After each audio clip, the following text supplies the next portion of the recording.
मुझे ऐसा लग ही नहीं रहा था कि मैं अब इंग्लैंड में हूँ। ऐसा लग रहा था जैसे कि एक छोटा उत्तराखंड यहाँ बसा हुआ है और पूरा अपनी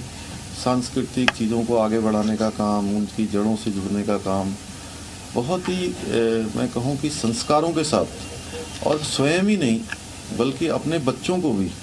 उन्होंने इन संस्कारों से जोड़ा है। जिस प्रकार से छोटी सी बच्ची अनुसुईया हमारे उत्तराखंड के जो लोकगीत होते हैं, वहाँ की संस्कृति है, उस पर वहाँ पर वो कर रही थी। नृत्य से लेकर तमाम कार्यक्रम वहाँ पर जो आयोजित हुए उसमें किए। और 26 तारीख को लगातार विभिन्न प्रकार के जो हमारे वहाँ पर निवेशक समूह के लोग थे, उन सभी से हम लोगों ने अलग अलग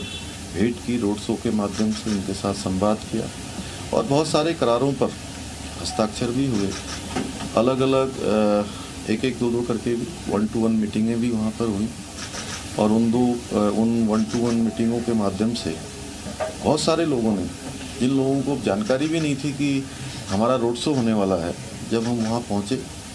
और एक सकारात्मक रूप उनका दिखाई दिया। वो भारत के अंदर लोग काम करना चाहते हैं और उत्तराखंड भी आना चाहते हैं।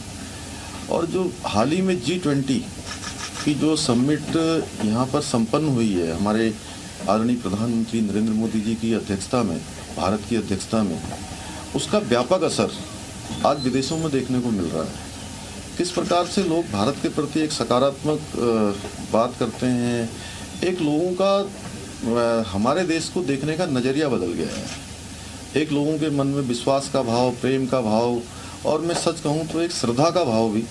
आज विदेशों में भारत के प्रति उत्पन्न हुआ है। और ये मैंने जब वहाँ के पर्यटन मंत्री जो G20 में यहाँ आए थे, उनसे जब मैंने बात की तो उन्होंने जब स्वयं मुझे कहा कि बहुत अद्भुत G20 का आयोजन हुआ और निश्चित रूप से पूरी दुनिया ने बदलता हुआ भारत देखा। और अलग अलग चर्चा, जैसे मैं वहाँ पर पार्लियामेंट हाउस में गया, वहाँ के जो मेंबर थे करण बेली मौर्य जी, उनके साथ, तो उन्होंने भी, वो भी G20 में यहाँ पर आए थे और भारत के प्रति एक रूप उनका भी था कि उनका कहना था कि आने वाले समय में जल्दी ही भारत 5 नहीं बल्कि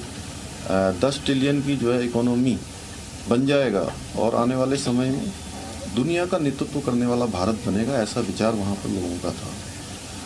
और पार्लियामेंट के साथ साथ हम लोग वहाँ पर जो जर्मन दूतावास के लोग थे, उनसे भी बैठक हुई और भारतीय दूतावास जो वहाँ पर काम करता है, मैं उन सब का भी बहुत धन्यवाद करता हूँ कि उन्होंने भी विभिन्न सेक्टरों में काम करने वाले बहुत सारे विशेषज्ञ और जिनकी विशेषताएं हैं, उन सभी के साथ एक इंटरेक्शन का कार्यक्रम रखा था। उन लोगों ने भी विभिन्न क्षेत्रों में उत्तराखंड में निवेश के लिए, लोगों को लाने के लिए अनेक प्रकार के सुझाव भी दिए हैं और अनेक प्रकार से निवेशकों को वहाँ लाने के लिए भी और आने के लिए भी सभी ने हमको आश्वस्त किया है। और लॉर्ड मेयर जो ब्रिटेन के थे, एक संयुक्त रूप से उन्होंने कहा है कि वित्तीय प्रबंधन कैसे,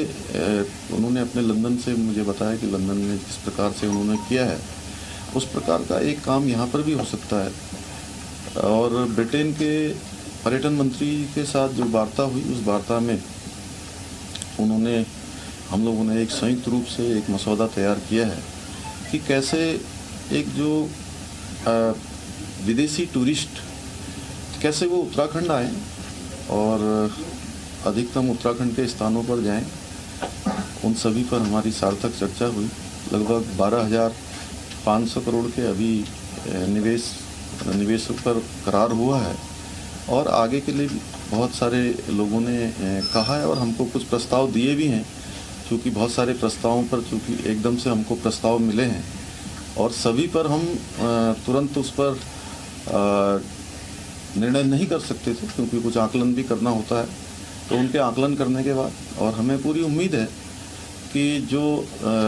हमारी 8 और 9 दिसंबर को ग्लोबल इन्वेस्टर समिट का समारोह होगा, तब तक एक बड़ी मात्रा में हमको लोगों के निवेश प्राप्त हो जाएंगे और हमारी ग्राउंडिंग भी हो जाएगी और इसके साथ ही अभी मैंने एक चीज़ और महसूस की कि इन सभी लोगों के साथ